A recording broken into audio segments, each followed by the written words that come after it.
Welcome, everyone, and thank you for joining us for today's NAC at Home program. My name is Nadine Heidinger, and I'm the Director of Communications at the National Arts Club. For those of you who are not familiar with the National Arts Club, we are a 501c3 nonprofit based in New York City with a mission to stimulate, foster, and promote public interest in the arts. Annually, we host over 150 free programs to the public, including exhibitions, theatrical and musical performances, lectures, and readings.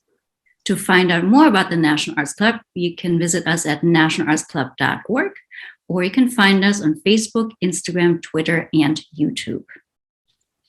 On behalf of our Literary Committee, it is my pleasure to welcome you to today's event, New York, an illustrated history by Rick Burns and James Sanders, the best-selling companion volume to the 8-part PBS series, New York, a documentary film, traces the spectacular growth of New York City from its initial settlement on the tip of Manhattan to its rise as the nation's premier commercial and cultural capital.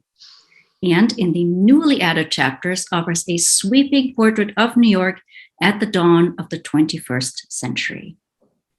Rick Burns, an acclaimed documentary filmmaker, and James Sanders, an equally acclaimed architect, author, and filmmaker, discuss this revised and expanded book and the forthcoming new episodes of the beloved New York series.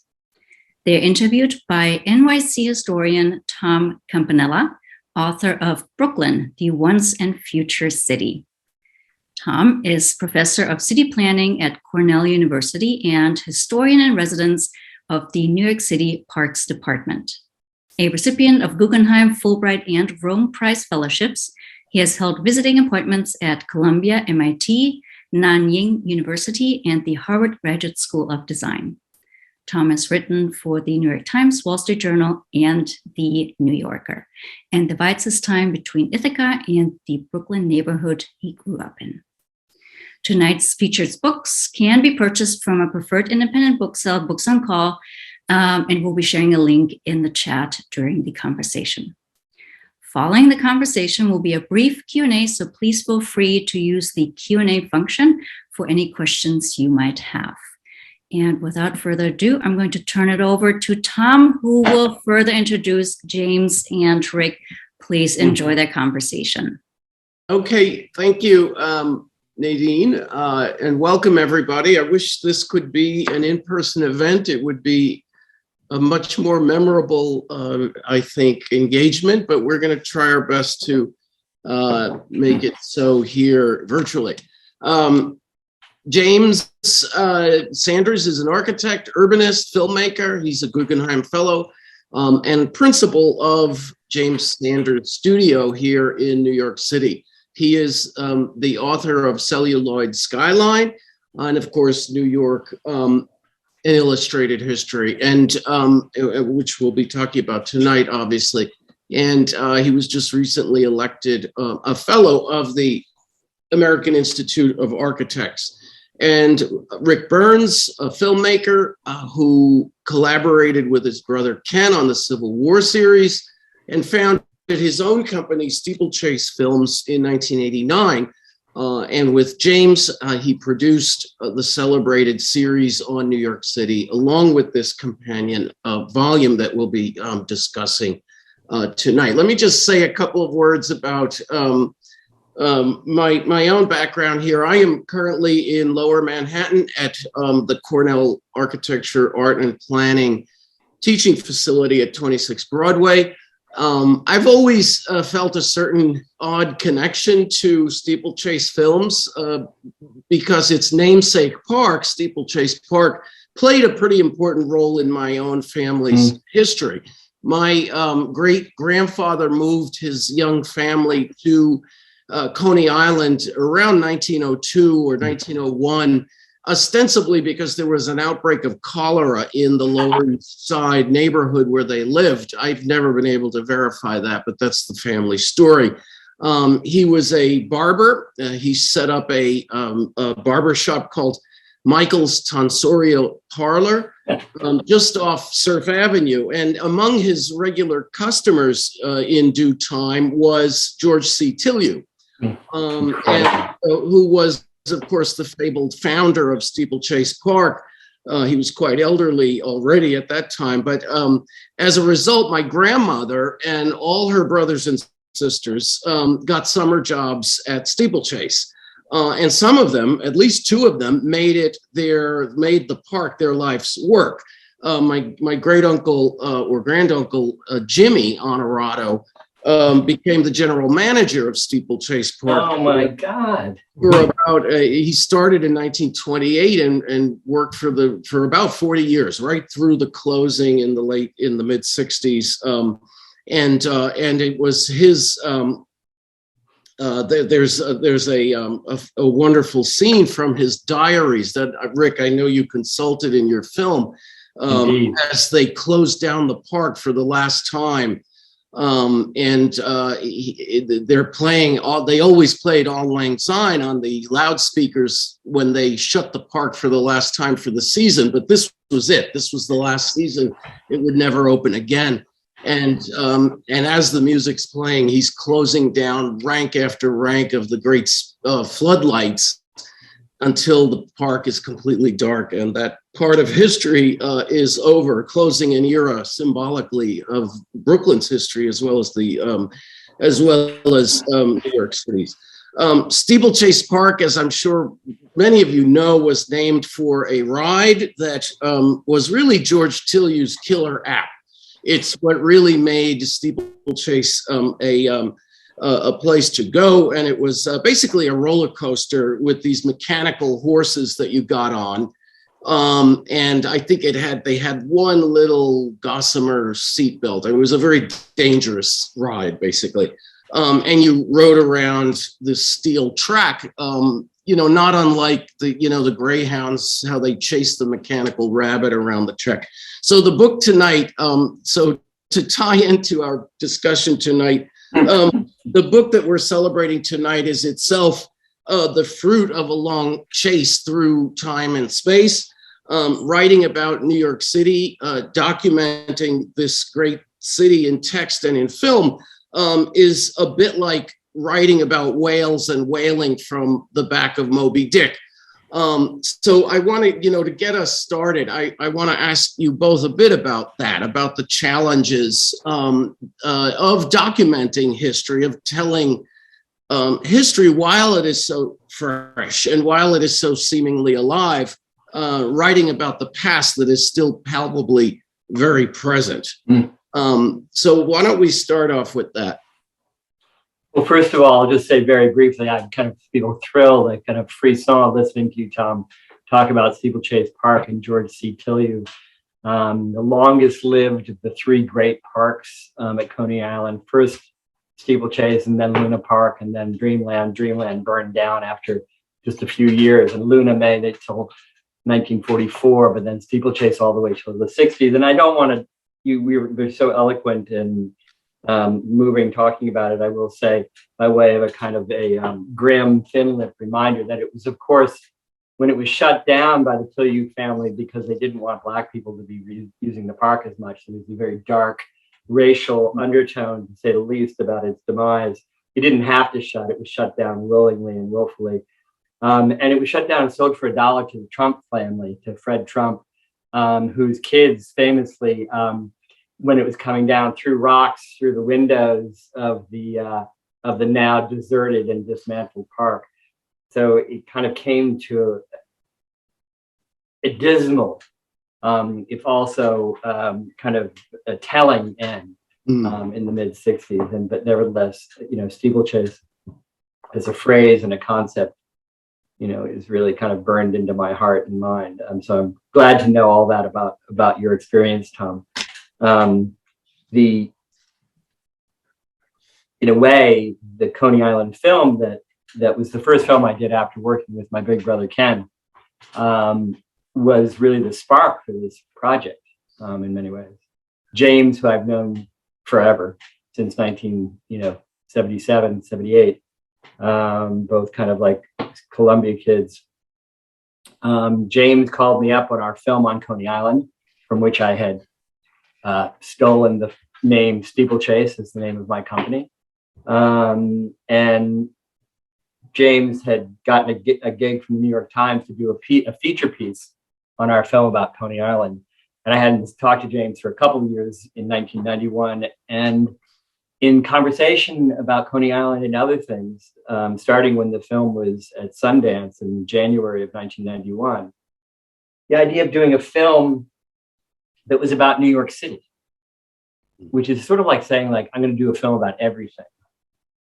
And, we spent really a couple of years, thinking and feeling our way through what a film would be. And James, architect that he is and Renaissance man in many ways, unscrolled a big sheet of blue architecture paper. And in a couple of iterations, I still have this amazing graphic chart of what our film would be. By about 1993, 94, we had mapped out what wasn't about everything, but was turning New York into a story.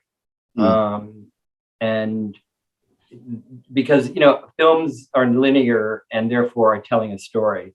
And what you can either abide by that reality or not, but nevertheless, if you don't, it's going to become very quickly scrolled up on itself and make no sense. And so when people enter in the kind of 30 frame, 24 frame a second, unstoppable reality of a film narrative, they want a narrative.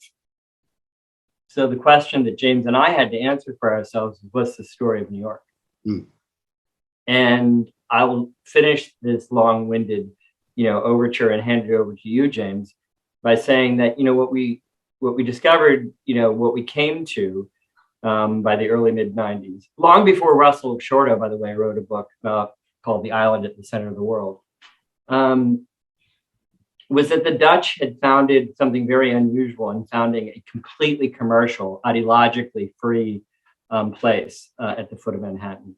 They were rigid Dutch Calvinists, many of them, certainly Peter Stuyvesant, but they had no interest in having the colony reflect their religious ideology, which made them very different from Puritan Boston, which meant that the commercial dedication very quickly yielded a demographic openness, something when Peter Stuyvesant came in and tried to keep the first 22 Jews fleeing the Brazilian version of the Spanish Inquisition in 1654, the board of directors of the Dutch West Indies Company said, which was the boss, which ran the colony, said, no freaking way, Pete. This is a business venture, not a church. And then word gets out that people are not allowed to come here because they don't have the right religion, the already severe labor shortage is going to get worse. Yeah. So that reality, the commercial dedication and the consequent sort of intended demographic diversity meant that New York was very quickly one of the most intensely commercial and bewilderingly diverse places, really in the early mid-17th century. So we already recognized New York. Right. And so what happens when you take all that proto-capitalistic commercial intensity, unfettered by ideological, sort of shackles of really any kind, and add to it everybody in the world pouring in?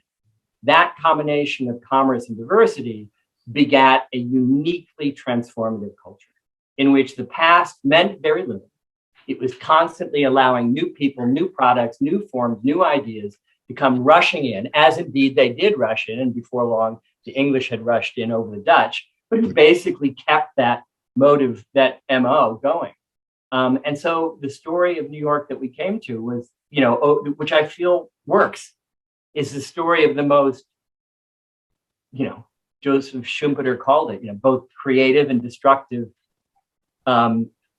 urban culture that's ever been around, where it's constantly tearing things down and building them up again, as Walt Whitman said, across the 19th and into the 20th century and now into the 21st, in which very little attention is paid to the past and enormous attention is paid to what can be built, what can be bought, what can be sold, what can be transformed. And so these two amazingly, if also differently powerful forces, the force of money and the force of art, the force of the imagination, the two most transformative things. How do you change the world? You either imagine it into some other different shape if you're an artist, or you buy it, mold it, and sell it into another different shape if you're a capitalist or somebody involved with commerce. And we've chased that story across 400 plus years now. And it turns out to have been as a leitmotif. I don't think that's quite the right word, but as a kind of a third rail, electrically hot, but which has driven our entire series. That's really what it's been about. James, would you embarrass me by disagreeing completely with that, or what do you think? I think that sounded pretty good. Yeah, I mean, to try to sort of elucidate that and bring it up a little bit to our own moment and this new edition. I mean, in retrospect, I'm kind of astonished that we took this thing on. I mean, we were two guys who, just thought, oh, okay, sure, history of New York. It wasn't just the scale of it. I mean, the 400 years of history, the 400 roughly square miles, if you include the city of New York, and sort of occasional forays into Long Island and elsewhere. It was precisely what Rick was describing. New York City is not a story, it's a place. And, I would sometimes think to myself, because Rick had just made to incredible acclaim with his brother, the Civil War film, and maybe unfairly, but I thought to myself, well, the Civil War is this obviously hugely sprawling thing, but finally it's a story. Two entities fight and there's a winner. And that's kind of got the bones of something happened and then something else happened. But what is that story of New York? And so Rick and I really struggled with finding that through line. And I think we were, happy that when we sort of hit on this kind of double-sided coin of commerce and diversity, capitalism and democracy. And one of the points we wanted to make was that, and Ken Jackson and other people make this point, that this wasn't some, utopian community. The reason Right. It could have that diversity was that people didn't really have to do with each other's lives. They were there to make a deal, and making a deal is there's a coarseness to it that show me the money. And if you show me your money and I show you my money and we cut the deal, I don't have to go to your house. I don't have to know anything about your family. We have no human relations in that sense. Everything is very reductive. And that doesn't sound very nice, but in the, given the 17th century where people were killing each other over some minor interpretation of a section of the Bible, this was revolutionary and transformative. So we got to work. It took us, we started in earnest around 1992. We got first funding from the National Endowment for the Humanities. The whole funding picture of public television was very different then and more generous in some ways. There were more options for sources than there are now, and began the process of writing the scripts, what at the time emerged to be 5 scripts, 5 episodes, that would take us through the completion of the Empire State Building in 1931. We knew that we were going to make 2 more episodes that would take us through the current moment. And indeed, the original volume of the book has all 7 chapters. We had managed to actually get the chapters written, but vicissitudes of funding and so forth and production limited us to finishing. But the completion of the Empire State Building in 1931 seemed like a pretty great place to take a pause. And then we came back, worked on episodes 6 and 7, which basically went back to the core of the story that I think Rick had mostly in mind at the beginning when we first started talking about it. I remember him saying, Robert Moses, that's the thing that really excites me. So effectively in those 2 episodes, we got to tell the Robert Moses, and then by sort of the same token, the Jane Jacobs story, and brought it up to date. And those 2 episodes were due to air in September of 2001. And indeed they did air, but literally a week or 2 before they went on the air, 9/11 happened. And we really couldn't change the content of the episode. As Rick has pointed out many a time, we don't mention the word World Trade Center anywhere in those first 7 episodes. But what all of us, of course, were sort of staggering and stunned, but what we did decide to do, and this was a funny thing, we thought, as I joked, we thought we were done with New York history, but New York history wasn't done with us. So we had to get ourselves together to make a 8th episode, which would effectively recapitulate the entire story through the story of the World Trade Center. And we did that, and that aired in 2003. We brought out a new edition of the book at that time. Obviously, it was a very powerful story. I actually don't look at it very much because I find the last hour of it, even having sat with Rick and made the film, I just find it very painful and difficult to watch. So I don't tend to look at it very much. And then a few years went by, and we knew that at some point or another we would get back to the story. But what suddenly came was this rush of new history with the arrival of Mayor Bloomberg in office, and suddenly, almost instantly, this transformative moment in New York history. First of all, with a an existential crisis that has very strong echoes of the moment we're in now. It's easy for us to forget what the spring of 2002 looked like. We know that there were not more attacks on the World Trade Center, but they didn't know. There was a lot of conversation about how maybe this is just going to happen every 3 months, and this will be somehow what we have to get used to living in a big city. And then watching the extraordinary year by year, 2002, 3 changes and 4, we knew by 2005 or 6 that there was yet another story to tell, and that brought us to the effort, which really gained speed about, I would say, 5 or 6 years ago. We were sort of talking about it, but in earnest around 4 years ago, we really began to sit down and say, okay, what would that be? And without getting ahead of ourselves, last year we determined that we had too much for 1 episode and would do 2. I'll leave it at that. Great. I would say, go ahead, Rick. No, I would just try to say very quickly, Tom and James, that as kind of the history of the city kind of course, overtook us as it overtakes, anyone who lives here and people who don't. It's been striking the degree to which, that what has overtaken us have been events and forces which are entirely in keeping with the long-term history, with a vision of the long-term history of New York. I mean, I would say that the underlying story, which has never changed, and which we articulated, in fact, in a way of going like, how would you write this on like in a bubblegum, caption? And early in our first episode, we wrote the story of New York, and it began in the beginning was how can all the peoples of the world live together in a single place? I don't think that that's changed. Right. I think that story, and New York is not unique in that respect. New York is simply like one of the many canaries in the global mine shaft.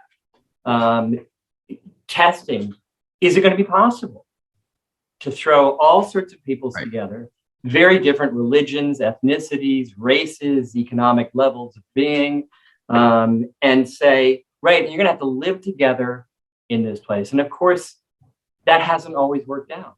The draft riots, the slave revolts, the story of New York, the Triangle Shirtwaist Factory fire. People were not living very well together in a single place when 144 burning women were falling 8 or 9 stories to their death, in the teens of the last century. But nevertheless, just as New York has been forced to confront challenges and conflicts and the friction of modern life, perhaps more intensely, or at least as intensely as any other place, so it has always also had to find the solution to that. Right. Tammany Hall emerges as a way of representing the Irish after the draft of metropolitan police forces come out. Housing laws, health laws. The laws that were brought into being, under the auspices of Al Smith after the Triangle Shirtwaist Factory fire. So again and again, the city kind of lurches into these moments of really cataclysmic conflict, which then necessitates some collective response to prevent that cataclysm from becoming. Let me jump right in there, because this ties nicely into the question I was going to raise for you next, and it is this this extraordinary dimension of New York and its history that it works, right? I'm thinking miraculously somehow it all works. I'm thinking of the famous line in E.B. White's book, Here is New York, where he says it's a miracle that New York works at all. I'll quote you the passage for folks who may not be familiar with it. And I'm quoting here E.B. White from Here is New York, 1948. The whole thing is implausible. Every time the residents brush their teeth, millions of gallons of water must be drawn from the Catskills. The subterranean system of telephone cables, power lines, steam pipes, gas mains, and sewer pipes is reason enough to abandon the island to the gods and the weevils. I must have a similar thought, 100 times a day, at least when I'm not equally firmly convinced that the place is going to hell and the weevils are about to storm the gates. And yet, New York City endures, and you started to touch on some of the essential, qualities that create that. But that's what I wanted maybe each of you to speak to a little bit, this toughness and resilience that seems to be baked into New York City's DNA. It's more than that, in my view, and you've touched on it in the white quote, which is that, Ken Jackson says something very interesting in the beginning, very sort of in a funny way, surprising in the introduction of our film, which is where I forgot, it's early in the film, and he talks about how, New York is an old city. It's the oldest settlement, where it's as old as any settlement in North America, in a European settlement. But he makes an important distinction. He says, New York is old as a big city. It became a big city as a big and modern city almost as soon as any place on earth. Only London, Paris, a handful of places were there at the same time, which is to say, solving a different kind of existential problem, which is the existential problem of how to make sure people have water to brush their teeth with, which, when you have 100 people in your town or 5,000 people in your town is one kind of problem.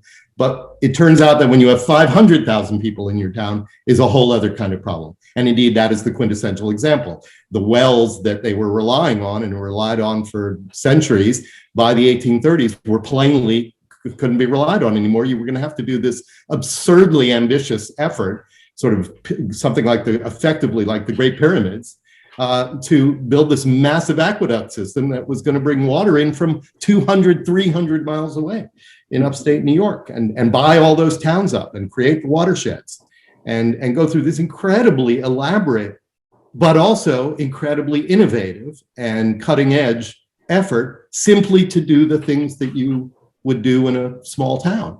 The very scale of the city was now calling that. And one of the things that excited us about the story was how again and again and again, all the things Rick mentioned, the sort of political innovations, but at some basic level, the Brooklyn Bridge, the ferries weren't good enough. You had to have some better, more reliable way of getting from Manhattan to Brooklyn, New York to Brooklyn. So they built this insanely ambitious thing, Central Park.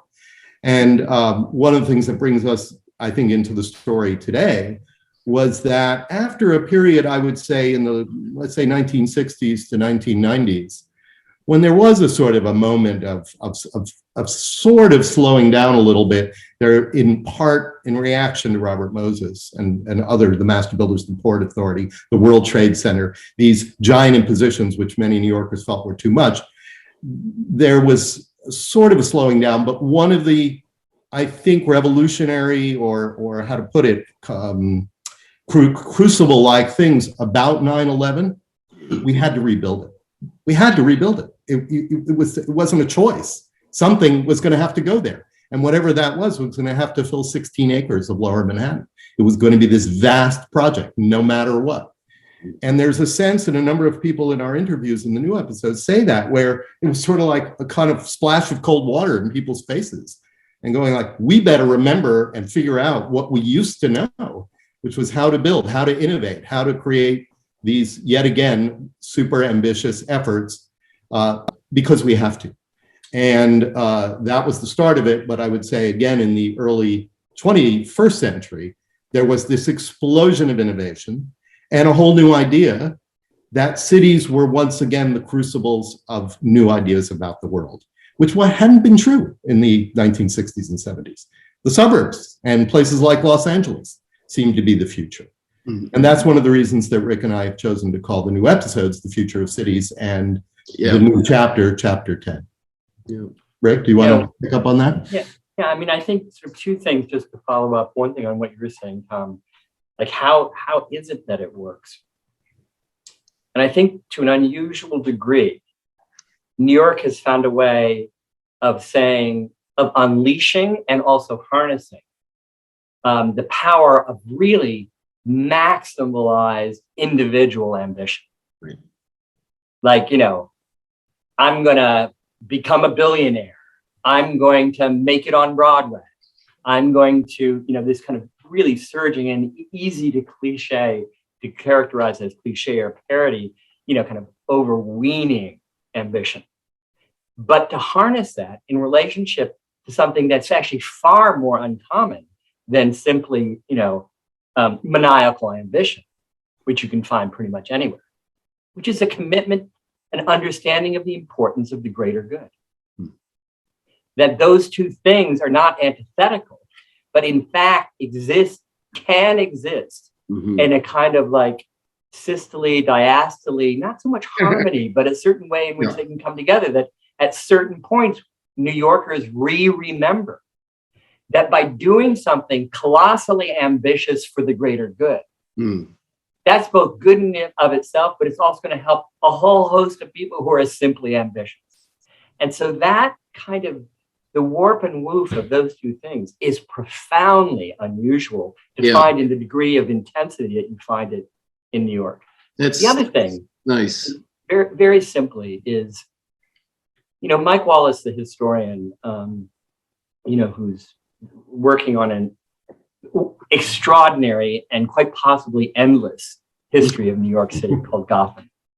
Mike Wallace said after the World Trade Center came down, he said that it had been a revelation in so many different ways. It revealed what the inside of the architecture of a skyscraper looked like.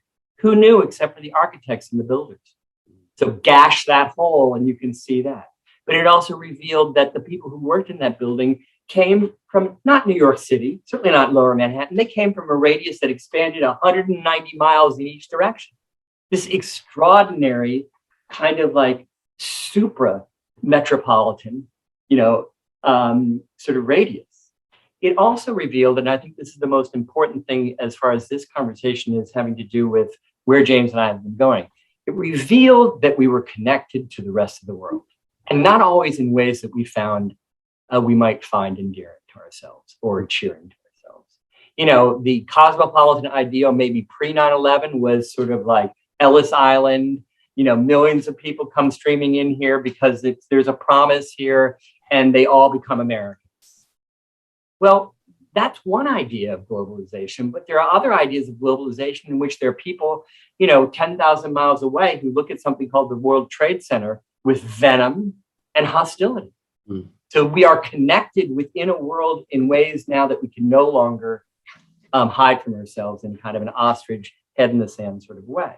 And I think that the history of New York over the last 20 years is the history of a city that, in large part because of 9/11, and then because of, administrators like Michael Bloomberg, who understood that New York was irreversibly a global metropolis, which meant it was both a local place, but it was also a place that was constantly in reverberating contact with literally every other place in the globe. Politically, sure. Economically, so what you see is the crises of the last 2 decades are the crises of globalization. Crises of political conflict and terror, 9/11. The economic crisis, 2008.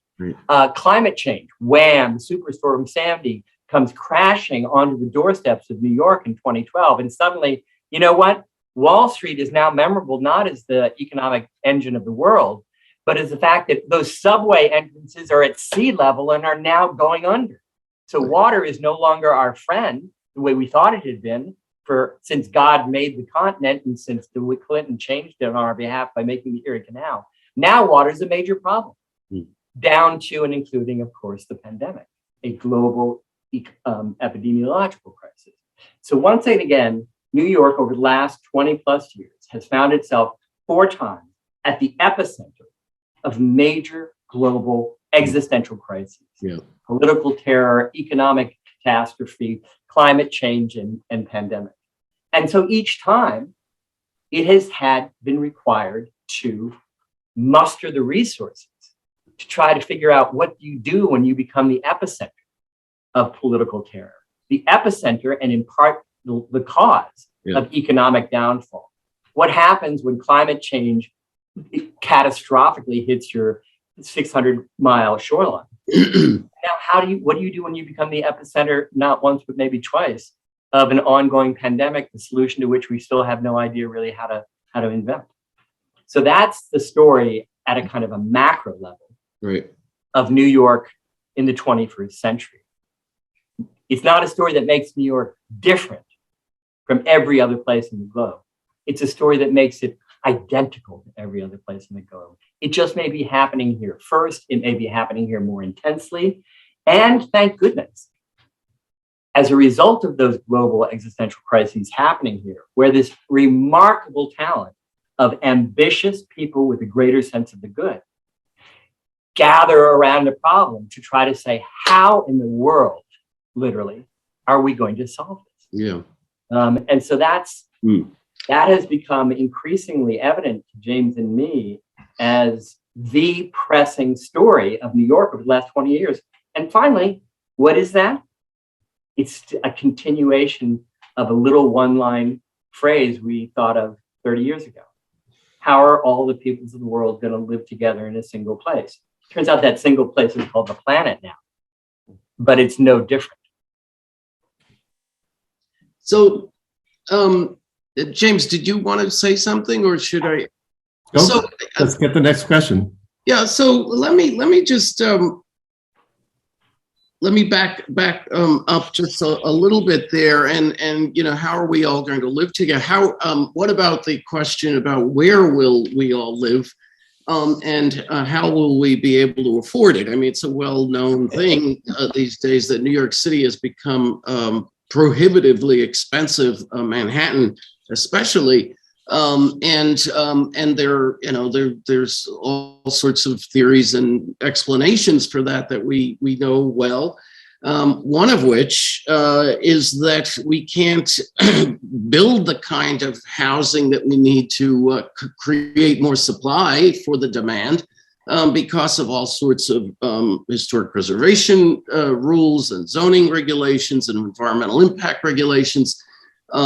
Just today in the New York Times, there was a piece suggesting, as a good friend of mine, Vishant Chakrabarty, did a few years ago with his students at Columbia, to make more of Manhattan. If that's the thing that we all love, let's create more of it. And of course, this involved, as the piece today in the New York Times suggested, let's fill the harbor in a bit and make more of Manhattan. Literally, the environmentalists could be heard screaming on the other side of the planet about this. But it does beg this interesting question that how do we accommodate all the people and accommodate them in a way that is affordable, right? And in a sense, this is the unexpected fruit of an embrace of urbanism again, a return to the city. You spoke to this, both of you, earlier. Who would have thought that back in 1965 that all my students at Cornell, my undergrads, they want to live in cities. They want to live in Bushwick or Astoria or in DC or San Francisco or Newark or Detroit, and so cities are in demand again, and partly the legacy of Jane Jacobs, that we appreciate old buildings, right? I think she wrote at one point, new ideas need old buildings, or something to that effect. And so we have this this total transformation.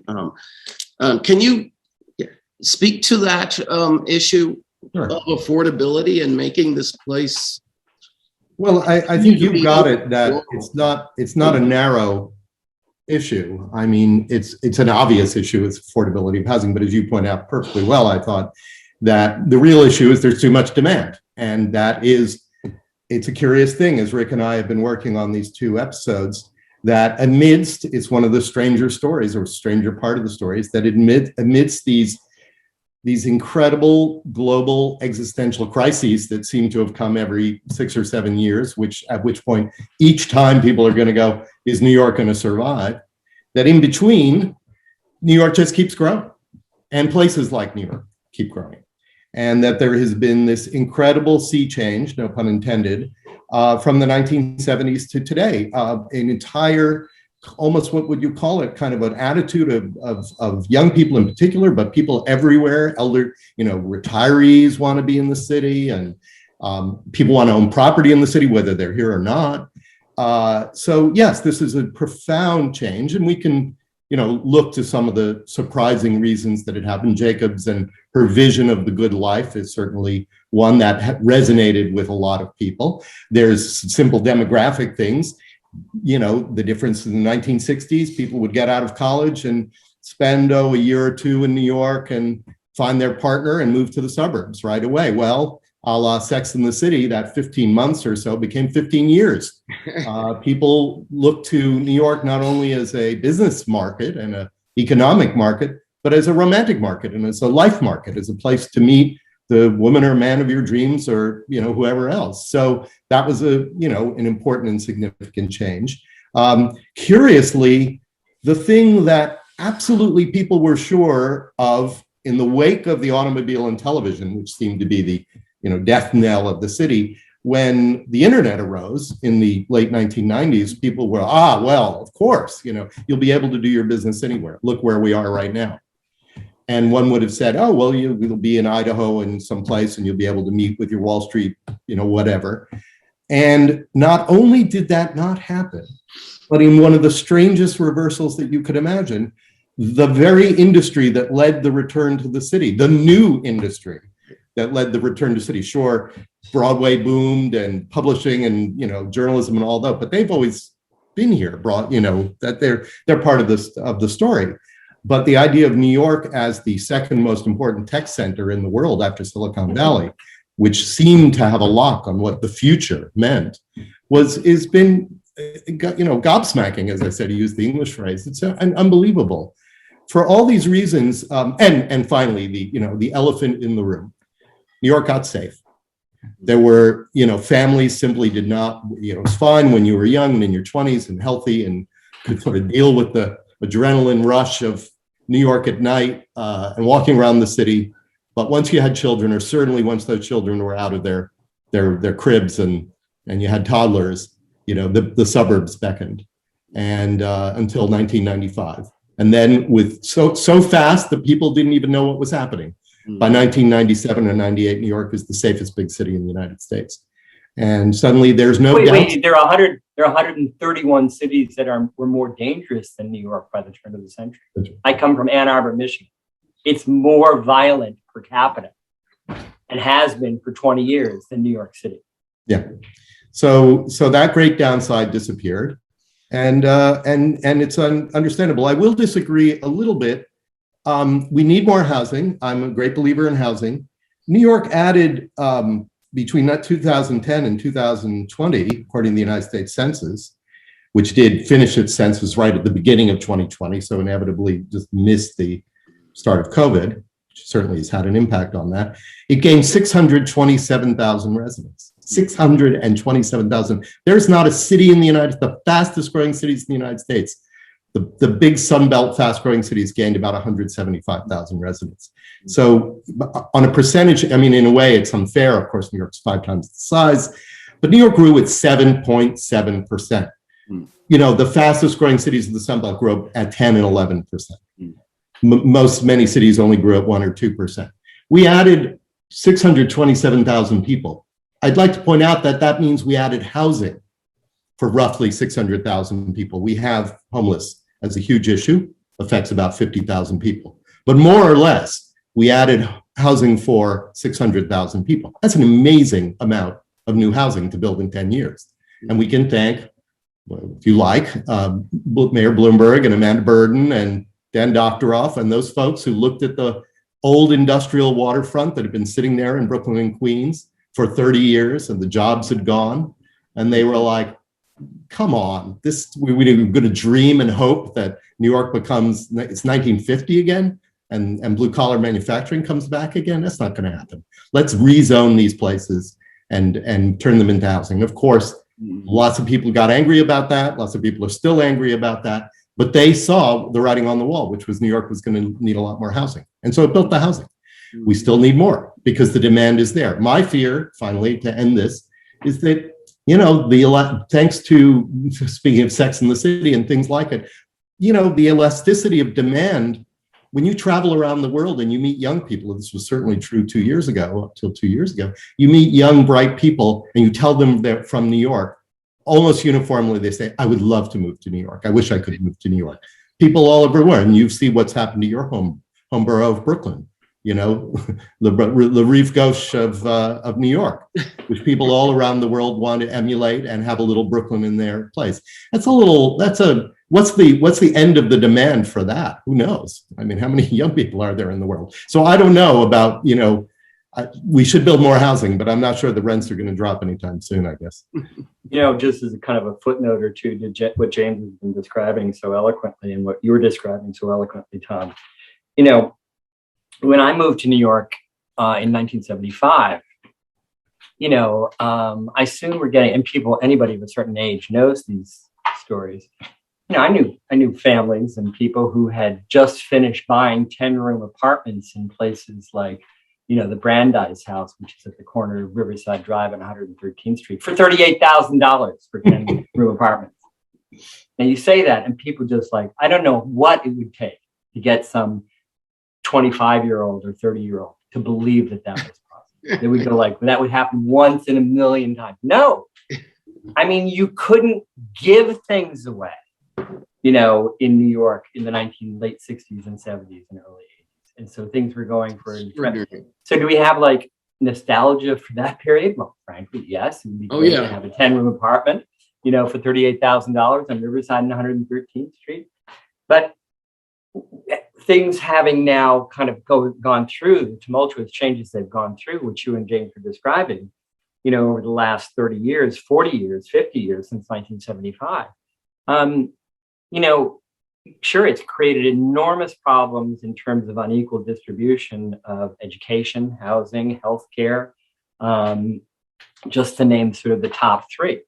But as Esther Fuchs, who is a remarkable student of urban history at Columbia, as Esther has said many times and said for us on camera, you want to be very careful when you think about brandish phrases like income inequality. Because if you think you want to live in places that don't have income inequality, you got to have to think again. Detroit, by comparison, has very, very low income inequality. New York's income inequality is a reflection of a place which has been a magnet for extremely poor people, extremely middle-class people, and extremely wealthy people. And the uneven divide of the resources is striking and getting worse. But nevertheless, it has remained that kind of magnet. So what you want to say is, how come the opportunities are not more evenly or somewhat more evenly distributed? But you sure as heck don't want to have less income inequality, because that's precisely the signature of a place that is thriving enormously well. So when it comes to New York, what you want to do is it seems to me, what you want to do is you want to say, how can we house all the peoples of the world in this single place? How can we make that better? How can we provide better education, more evenly distributed educational opportunities? And how can we make healthcare, as well as relative freedom from crime, more evenly distributed? If you take those four things, housing, healthcare, education, and safety, that's where we should be pouring our resources as much as we can. And it's going to be an uphill battle. But having said that, don't just take as the signature problem something called income inequality, because you're going to be betting against the very forces that make New York really as extraordinarily creative and transformative as it is. Thank you, guys. We have about 10 minutes left. So I am going to go into the question Q&A section or chat here and draw out some questions and for you, and with an eye toward wrapping up by 9. And the first one is focuses on the issue of preservation. And frankly, I was going to bring this up earlier when, Rick, you brought up Schumpeter's, idea of creative destruction, and that one of the essential qualities of New York City, especially Manhattan, has been this constant reinvention, this tearing down and building up. It almost makes you wonder, well, if that's so much part of the essence of New York, then maybe, the loss of Penn Station was in character fully, and that wasn't, the great tragedy that I and most of us would say it is. So on that note, let me read this question here. A huge concern for me and many others is the dismissive attitude to a major art form of New York City, which is its historic fabric. It is now considered, quote unquote, elitist to be pro-preservation, and we are losing hundreds of important buildings and neighborhoods to developers' greed. What are your feelings about this, and how do you see this in the historical context in which you've updated your book? Well, Go ahead, Jay. I would say that and our beautiful beloved Marshall Berman, who's no longer with us, was smarter about this than anyone else, which is that he suggested that in the 1960s, an incredible New York invention was the idea of a new kind of modernity. That the people who thought that everything had to be torn down and rebuilt were living in a 1925 modernity, and that what he was seeing was that preserving buildings could lead to a new kind of modern city, a different kind of modern city.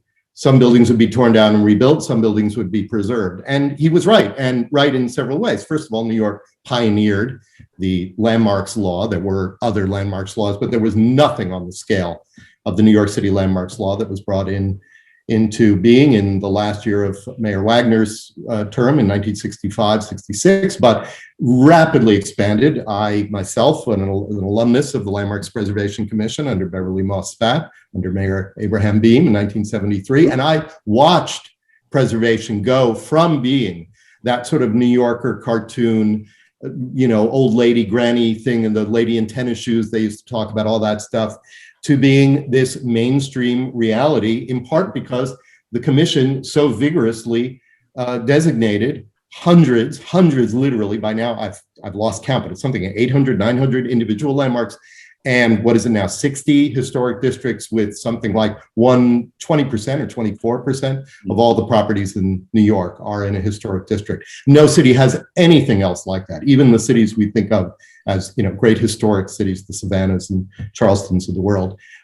So New York has been a great pioneer of understanding that historic fabric is a kind of modernity. And we did a study with Columbia in 2013, and we quantified what everybody knew, which was all the cool new tech startups that were starting and popping up didn't want to be in Class A office buildings in the 1960s on 6th Avenue and Park Avenue. They wanted to be on Madison Square and Union Square. They wanted to be in those 1890s, 1900s, 1915 buildings. Those were cool. You could upgrade them with wiring and all that. That's where the cool kids wanted to be. So the preservation law of New York actually ended up spurring the most important economic development aspect of New York in the last 15 years, roughly. My heart breaks when I see an old building being torn down. But I mean, I think this is one of the unsolvable dilemmas of New York, that we want to preserve the old, but we want to encourage it's a built-in friction that's going to take place. Exactly. Between growth and transformation and preservation. And I do think that, James, you're right. And Tom, talking about Penn Station, it was that. I mean, it's really to break your own heart and begin to sort of throw up. Go look closely at what Penn Station was and say you wouldn't want to do almost anything to have it still be part of the fabric of New York.